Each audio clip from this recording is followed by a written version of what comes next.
My name is Shane Pierce, and I'm one of the co-writers and co-directors of the Ambrosia film. So the film is a comedy that takes place all here in the Ambrosia Inn, and it's like a day-in-the-life story of this poor guy who owns and operates the bed and breakfast. And it's a beautiful space, and he has all these great expectations for it.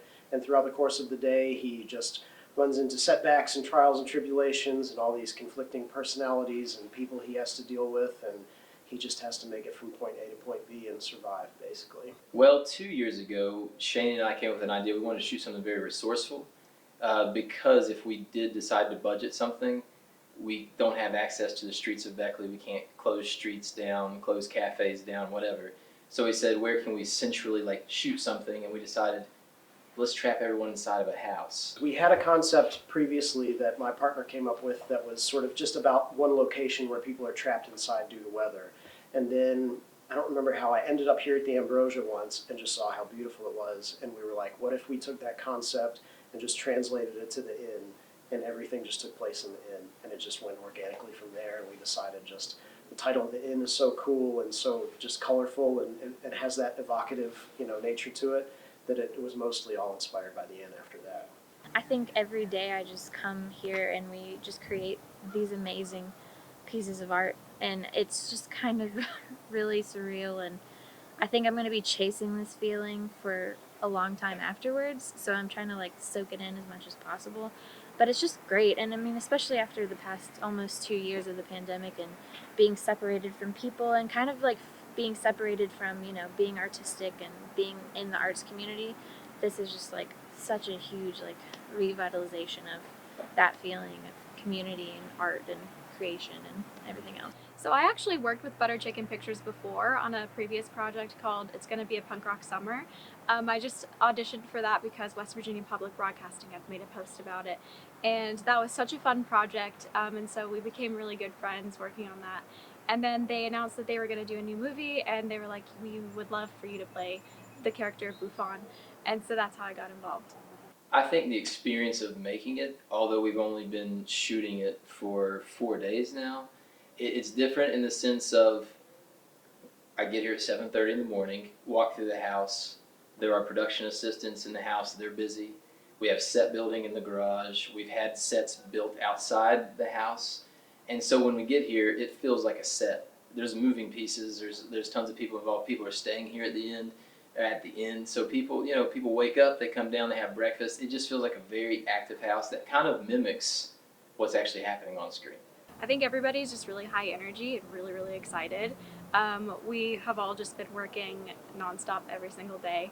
And I think the first week has just been a really good start. We've really just been hitting it hard and hit the ground running. It's been going pretty well so far, but we knew from the outset that we had to really, really just work hard all day, every day to get this done, because shooting a feature film in 12 shooting days is outrageous. It's an outrageous thing to do. It's extremely difficult. So it helps that the majority of the things take place here at the inn, but we still really have to, we're just every ounce of daylight we're trying to make use of. I think Dave and Shane are ready to film it and get it done. We did a crowdfunding campaign through Seed and Spark and raised over $15,000 to help support that and buy a lot of the things that we needed. So yeah, I think they want to get it done. They're excited. It is a really family-friendly, funny script, just a lot of slapstick. Well, Mountain Craft Productions, they came from Charleston and Fairmont. They are the top tier, in my opinion, in West Virginia of production companies and filmmaking. And their collaboration with our collaboration are just such a good marriage of creators. And I feel like just that alone is getting us through it. But it's also all of the support we're getting from the community and from our friends. And almost every actor in the film is people we've worked with our entire lives and people we've known, and we knew they would be on board, and it would just all work out and be so much fun.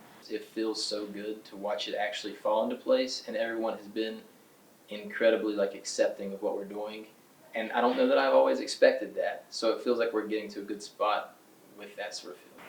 People need to be given breaks, especially young people that we want to stay in the area. I was given a break when I was younger, many breaks. So I feel like it's my turn to give what I can to these young people. And I believe with all my heart that Beckley can be a center for the arts. And I'm talking dance, theater, music, poetry, indie films, feature-length films, all kinds of the arts endeavor around here. We could be a hub, and this is a good start. I just think that it's so amazing that we can make an Appalachian film that's just funny and lighthearted and that people can enjoy, and it'll be a good piece of escapism for people to see. And I'm just really glad that we can do something local that people, I hope, will enjoy. It just feels really refreshing to be creating a film like this that's just so lighthearted and really creator based and just different from any stereotype that, the outside world kind of gives Appalachia. So that's one thing that's really getting me through this, is just knowing that we're doing our part in creating a better narrative, or putting out a better narrative about what Appalachians really are.